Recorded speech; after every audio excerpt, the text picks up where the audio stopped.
হ্যাঁ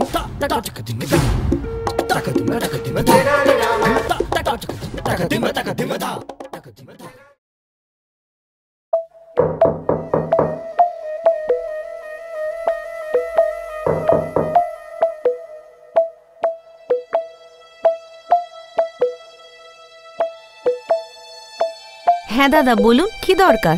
আগে আমাকে কোষাধ্যক্ষ মহাশয় পাঠিয়েছেন এইটা। কুকুরটির খাবারের খরচ। হ্যাঁ, বলছি যে জল পাওয়া যাবে? অনেক তৃষ্ণা পেয়েছে। হ্যাঁ হ্যাঁ, এক্ষুনি আনছি, আপনি এখানেই দাঁড়ান, আমি জল এখানেই নিয়ে আসছি।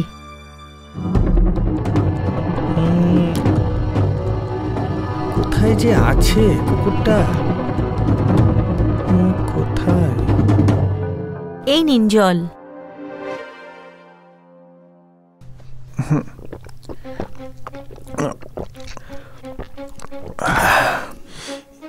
আপনি কি দেখতে চাইছিলেন? কি? এই উঁকি ঝুঁকি কেন মারছিলেন আপনি? বলছি না মানে আমি ভাবছিলাম যে আমি এসেছি তো কুকুরের ডাকার কোনো শব্দই পাচ্ছি না। হ্যাঁ, যার যার বাড়িতে গেছিলাম তার বাড়িতে তো কুকুরের ডাকার শব্দ পেয়েছি। আমাদের কুকুরটা ঘুমোচ্ছে। কিন্তু দরজা খোলার সময় তো কুকুরটা জেগে যাওয়া উচিত, তাই না? যখন 1 কেজি হালুয়া পেটে পড়ে তখন কুকুর কেন, বাঘও ঘুমিয়ে থাকে। আচ্ছা, তো আপনি আপনার কুকুরকে 1 কিলো হালুয়া খাইয়েছেন? শুধু আজই কেন, রোজ খায়। দুপুরে 1 কেজি করে হালুয়া, যাতে বাদাম, কাজু, কিশমিশ সব ভর্তি থাকে। হ্যাঁ, আর সকালে জলখাবারে? জলখাবারে 1 লিটার দুধ, তাতে সোনা চাঁদি দিয়ে ভর্তি চবনপ্রাশ দিয়ে। হ্যাঁ, এতটা খাবার খাওয়ানোকে? তা নয় তো কি, সেই জন্যই তো ও শুয়ে থাকে, না ও নড়ে না ওর লেজ নড়ে। বুঝে গেছি, যেটা আমার জানার ছিল। এখন আমার বেরানোটাই উচিত হবে। আগে তাহলে এখন আমি আসি, ধন্যবাদ। আরে ওর রাতের খাবার আপনি জানতে চান না? আরে না, এটাই অনেক। গাধাই থেকে যাবে মামা রাজগুরু। উনি এটা ভাবলেন কি করে যে এত চালাক লোকের বউ এত বোকা হবে যে এত বড় রহস্য বলে দেবে?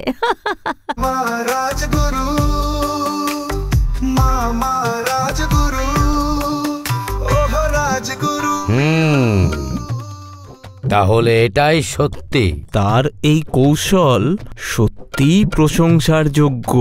আমার মতে কি দারুণ চিন্তা ভাবনা। এত খাওয়াও যাতে সে অলস হয়ে যায়, আর তার লেজ ওঠাতেও যাতে অসুবিধে হয়। চিন্তা করবেন না, কাল থেকে দেখুন আমি আমার কুকুরের খাবার কতটা দারুণ বানাবো। হ্যাঁ, আমি তো ভাবছি একটা হালুয়াই রেখে দেব আমার কুকুরের জন্যে, যে রাজকীয় খাবার বানাবে। হ্যাঁ, আমিও কিছু এইরকম ভাবছি। এবারে যদি আমরা পুরস্কার পাই তবে 3 জনেই পাবো। 3 জনই না, 4 জন। রক্ষামন্ত্রী মহাশয়কেও এই গোপন তথ্য বলা উচিত। আর একটা কাজ করা যাক। সেটা কি? তবে সেটার উত্তর দেওয়ার আগে আমাকে এটা বলুন যে আমাদের কি তেনালিরামের সাথে প্রতিযোগিতা করতে হবে নাকি তাকে হারাতে হবে? সমকক্ষ থাকলে তো আমরা আর জিতব না। হ্যাঁ, সেটাই তো আমি বলতে চাইছিলাম। আমাদের কিছু আলাদা করতে হবে, অনেক বড় কিছু একটা করতে হবে। যা বলার সরাসরি বলুন না মশাই, এত ঘুরিয়ে ফিরিয়ে বলছেন কেন? আরে আমার মতামত তো এটাই যে আমাদের যেটা করার সেটা তো করতেই হবে। মানে আমরা আমাদের কুকুরকে পেট ভরে ভালো ভালো খাবারও খাওয়াবো, আর এত খাওয়াবো যাতে তাদের ভুঁড়িও বেরিয়ে আসে, আর তার সাথে সেই সব কৌশলগুলো আমাদেরকে চালিয়ে যেতে হবে। ঠিকই বলেছেন। এরপর তো আমাদের কুকুরের লেজ তেনালির কুকুরের চেয়েও বেশি সোজা হতে পারে, তাই না? তাহলে তো পুরস্কার আমরাই পাবো যদি সেও পুরস্কার পায়। তার মানে তেনালি জিতলেই আমরা তিনজনেই জিতে যাব। আর তেনালির পরাজয়ও আমাদের জয়।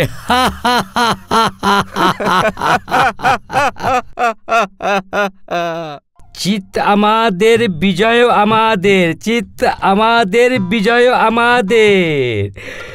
পড়ে গেছে তেনালি বাম অসহায়, কুকুরের লেজ তাকে হারিয়ে দিল, আর কোনো উপায় নাই, এবার সে হারবেই হারবে, আর কোনো উপায় নাই। হা হা হা হা, হারবে সে হারবে। হা হা হা হা।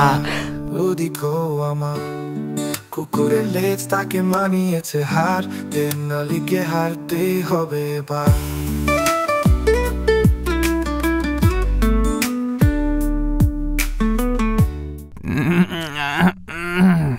3 মাস যখন তোর লেজ এভাবেই থাকবে তখন টেরা হওয়া ভুলে যাবি। সবাই করছে সোজা, কুকুরের লেজ কেউ মন লাগায়, কেউ মন পড়ায়, কেউ বা খাবার খাওয়ায়, আর কেউ মন্ত্র শোনায়, আর কেউ মন্ত্র শোনায়। কে করবে সোজা কুকুরে? অনেকটাই সোজা হয়ে গেছে। 3 মাস যখন থাকবে এই নলের মধ্যে তখন আরও সোজা হয়ে যাবে। হ্যাঁ,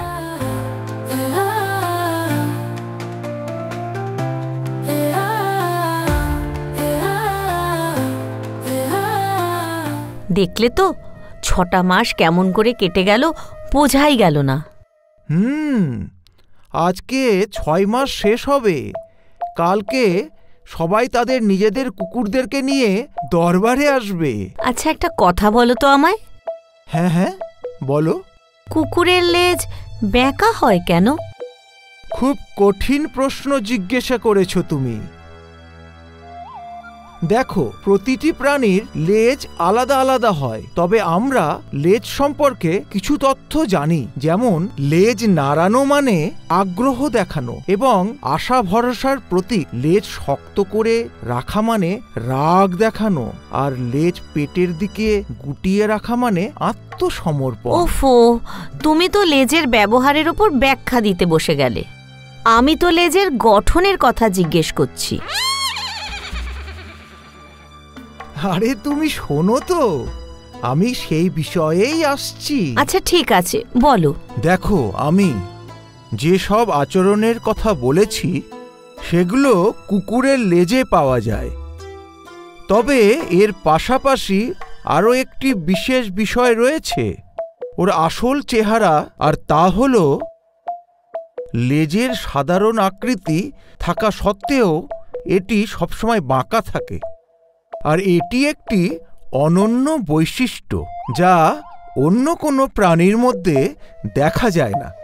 আর ওই কুকুরের বিশেষ গুণের কথা যদি বলতে হয় তাহলে সবাই জানে যে তার চাইতে বড় ভক্ত আর কেউ নেই।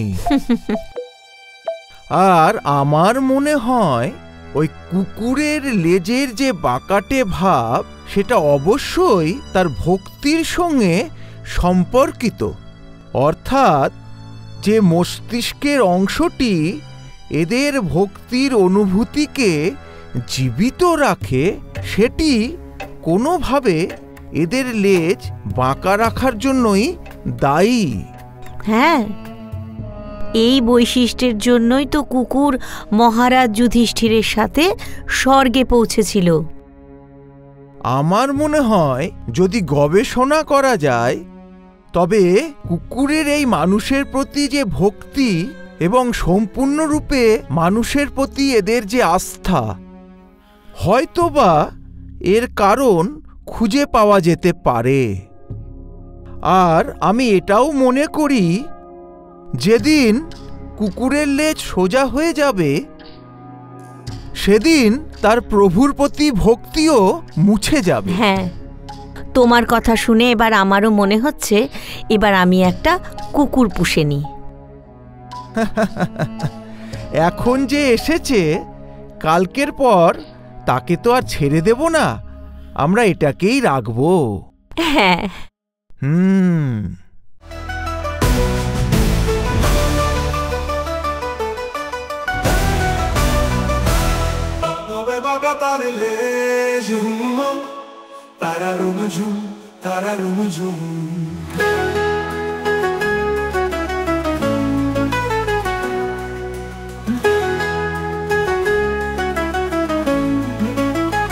বিশ্বাসী সাথী সে, কিছু না বলেই বোঝায়, দুঃখেও সে হাসায়, সাথে থাকে সব সময়।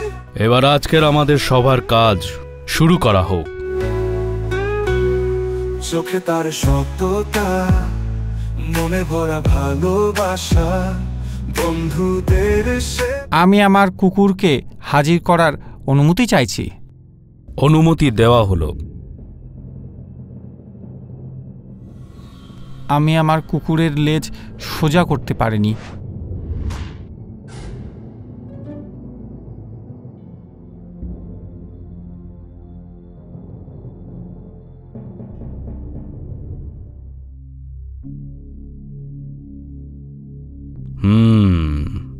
এবার আপনি দেখান রক্ষামন্ত্রী মশাই।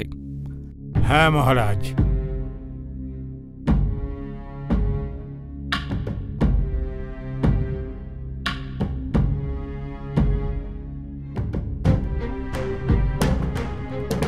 মহারাজ, আমি খুব দুঃখিত, আমার কুকুরের লেজও বাঁকা আছে।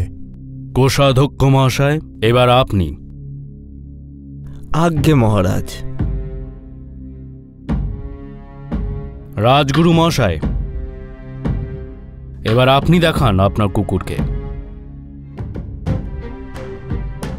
না রক্ষামন্ত্রী, না বন্দিমন্ত্রী, না রাজগুরু, না মহামন্ত্রী, করতে পারেনি কেউ সোজা কুকুরের লেজ। না রক্ষামন্ত্রী, না নন্দীমন্ত্রী, না রাজগুরু। কুত্তার লেজ তো সোজা হতেই পারে না। তেনালি রাম মহাশয় একদম ঠিকই কথা বলেছেন। মহারাজ, আমি আপনার আদেশ অনুসরণ করেছি মহারাজ। তুমি কুকুরের লেজ সোজা করে দিয়েছ?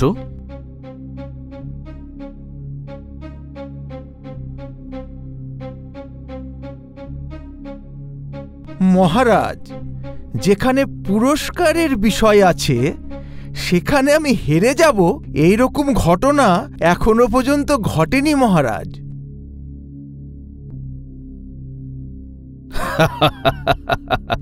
খুব ভালো।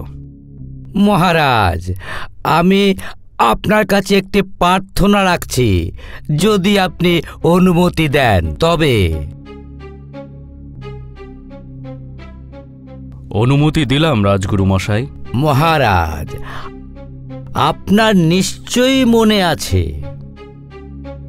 কুকুরের লেজ সোজা কথার বিষয়ে আলোচনা শুরু হয়েছিল তখন তেনালি রাম বলেছিলেন যে যেমন কুকুরের লেজ সোজা করা যায় না, তেমনি মনের প্রকৃতি বদলানো যায় না। হ্যাঁ হ্যাঁ, আমার এই কথা ভালোভাবে মনে আছে। মহারাজ, যদি তেনালি মহাশয় নিজেই বলেছেন যে কুকুরের লেজ সোজা করা সম্ভব নয়, আর এখন তিনি বলছেন যে তিনি এটা সোজা করেছেন, যেটা কখনোই সম্ভব নয়, এবং পুরস্কার দাবি করছেন, তবে একটু বিরোধিতা করছি আমি এই ব্যাপারে যে তাকে কোনো মতেই পুরস্কার দেওয়া উচিত নয়। রাজগুরু মশাই, আপনি একদম ঠিক বলেছেন। তেনালি রাম, তুমি তো পরীক্ষায় বসবার আগেই হেরে গেলে?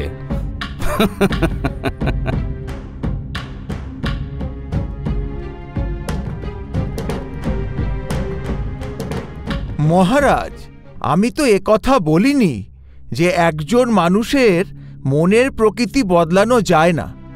আমি বলেছি যে বিশেষ একজন ব্যক্তির মনের প্রকৃতি বদলানো যায় না, ঠিক যেমন একটি বিশেষ কুকুরের লেজ সোজা করা যায় না। হ্যাঁ হ্যাঁ, এটাই বলেছিলেন। মহারাজ, যখন আপনি আমার কুকুরটি দেখবেন তখন আপনি আমার কথার পুরো অর্থটা বুঝতে পারবেন। তাহলে ঠিক আছে তেনালি, কুকুরটিকে দেখাও। আরে তেনালি বেয়াদব, এটা কি করেছো এর সাথে? একে তো তুমি আধমরা করে ছেড়েছো। চেপে যায় প্রথমও বদলায়, তবু বদলায় না।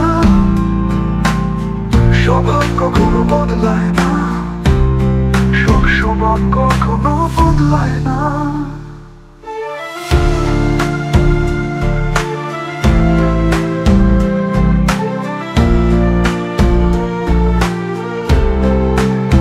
মহারাজ, আদেশ তো এটাই ছিল যে লেজ সোজা করতে হবে। কুকুরকে শক্তিশালী বা দুর্বল করার কোনো আদেশ ছিল না মহারাজ। কিন্তু তেনালিরাম মহাশয়, যখন তুমি নিজেই বলেছিলে যে লেজ সোজা করা সম্ভব নয়, তখন তুমি লেজ সোজা করার জন্য পুরস্কার কিভাবে দাবি করতে পারো? রাজগুরু মশায়ের কথা তো একদম ঠিক আছে। মহারাজ, এই কুকুরটির লেজ এখনো কিন্তু বাঁকানোই আছে।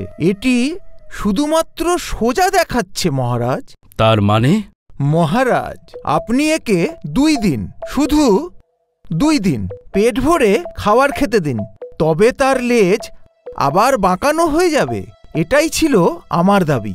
আমি বলেছিলাম যে একজন ব্যক্তির মৌলিক প্রকৃতি কখনো পরিবর্তন করা যায় না, ঠিক যেমন কুকুরের লেজ সোজা করা যায় না। হ্যাঁ, তবে নির্দিষ্ট পরিস্থিতিতে সেই প্রকৃতিকে অবশ্যই দমন করা যায়। যেমন আমি এই কুকুরের লেজের শক্তি কমিয়ে একে সোজা করে দেখিয়েছি। এই কারণেই আমি দেবেন্দ্রকে বাজারে যাওয়ার সময় তার হাত বাঁধার পরামর্শ দিয়েছিলাম। এখন মহারাজ, এটাও প্রমাণিত হয়েছে যে একজন ব্যক্তির প্রকৃতি বদলানো যায় না, এবং আমি সেই নীতির উপর ভিত্তি করেই কুকুরের লেজ সোজা করেছি মহারাজ। এখন মহারাজ, আপনি সিদ্ধান্ত নিন যে আমি পুরস্কারের যোগ্য কি যোগ্য না।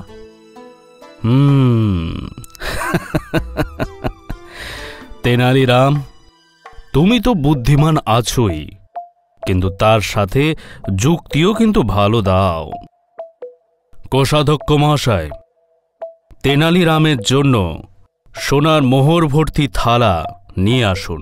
আজ্ঞে মহারাজ, থালা এখনই হাজির হয়ে যাবে। রক্ষামন্ত্রী মহাশয়, এর সমস্ত উপহার আমি 1 দিনে নিয়ে নেব।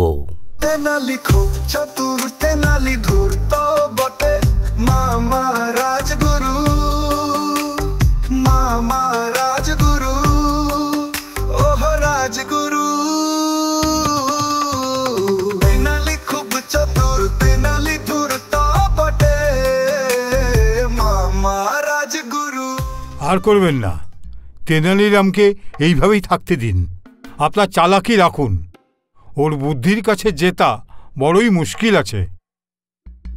কতক্ষণ আর বাঁচবে? কখনো তো ফাঁসবে আহম্মকটা। হ্যাঁ, আজকাল শুধু তার ভাগ্য একটু সহায় আছে। যার ভাগ্য উজ্জ্বল তাকে যদি সমুদ্রের মধ্যে ফেলা হয় তবে সে মুক্ত সংগ্রহ করে নিয়ে আসবে। এমন কোনো ব্যাপার নেই। ঠিক আছে, করেন তবে অপেক্ষা। রক্ষামন্ত্রী মহাশয়, মানুষের ভাগ্য তার যতই সহায় থাকুক না কেন, কখনো কখনো সে সমুদ্রের মুক্ত পাবার জায়গায় নিজে কুমিরের খাদ্য হয়েই ধরা দেয়। ব্যাস, আমি সেদিনের অপেক্ষায় থাকব। আর বারবার সে দ্বিগুণ পুরস্কার পাবে। আরে রক্ষামন্ত্রী মহাশয়, আপনি তো খুব তাড়াতাড়ি হার মেনে নেন। কে জানে আপনাকে রক্ষামন্ত্রী কে বানিয়েছে? তবে একদিন দেখবেন, দেখতে থাকবেন শুধু। একদিন আমি এই আহম্মক তেনালিরামকে শিক্ষা দিয়েই ছাড়ব।